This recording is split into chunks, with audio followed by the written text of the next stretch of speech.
অনেকের জীবনে দেখা যায় যে ভগবানকে নিয়ে তাদের কোনো মাথা ব্যথা নেই, তারা খুবই অনিয়মিত জীবনযাপন করে, মদ মাংস ইত্যাদি গ্রহণ করে।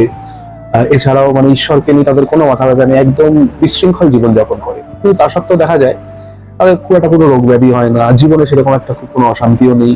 তখন মনে হয় অনেক ভক্তের যে এত অন্যায় কার্য করছে, তারপরেও তার এই স্থিতি কেন?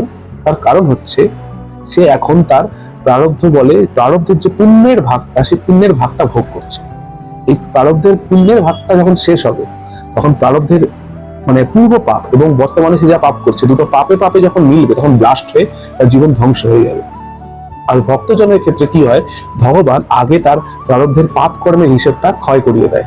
তখন ভক্তের এই বর্তমানে ভক্ত যে পুণ্য করছে, সে পুণ্য করাকালীন তাকে অনেক কষ্ট ভোগ করতে হচ্ছে, সেটা হচ্ছে তার প্রারব্ধের পাপ কর্মগুলো সে আগে ভোগ করে দিচ্ছে।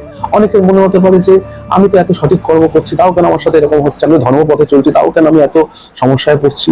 চিন্তা করবেন, ওটা আপনার পূর্ব প্রারব্ধ কর্মের ফল, যেটা ভোগ হয়ে যাচ্ছে। এই আপনার পুরো প্রারব্ধের যে পাপ কর্মফল, সেটা যখন ভোগ হয়ে যাবে, তখন আপনার প্রারব্ধে তো পূর্বে পুণ্যকর্ম আছে, সেই পুণ্য এবং বর্তমানে আপনি যে ভগবানের নাম স্মরণ চিন্তন করছেন, এই দুই পুণ্য যখন মিলবে, তখন আপনার জীবন আলোকিত হয়ে উঠবে। এইভাবেই কিন্তু সিস্টেমটা চলে, কিন্তু আমরা এটা বুঝতে পারি না এবং আমরা ভাবি ওই দেখো এরকম করছে, তাও কত ভালো আছে, আমি এত ভালো হয়েও কেন? সে ভালো নেই।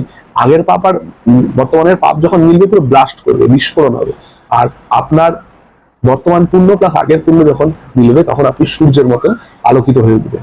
এটাই শাস্ত্রের কথা, এবং শাস্ত্রই তো একমাত্র সত্যি বলে, আমরা সবাই জানি। তাই সকল ভক্তরা যারা ভগবানের নির্ভর করে নিজেদের জীবন ধর্মপথে ন্যায়ের সাথে, সত্যের সাথে পরিচালনা করেন, তারা সম্পূর্ণ নিশ্চিত থাকুন, ঈশ্বর আপনাদের সাথে আছে আপনাদের জীবনকে আলোকিত করে তোলার জন্য।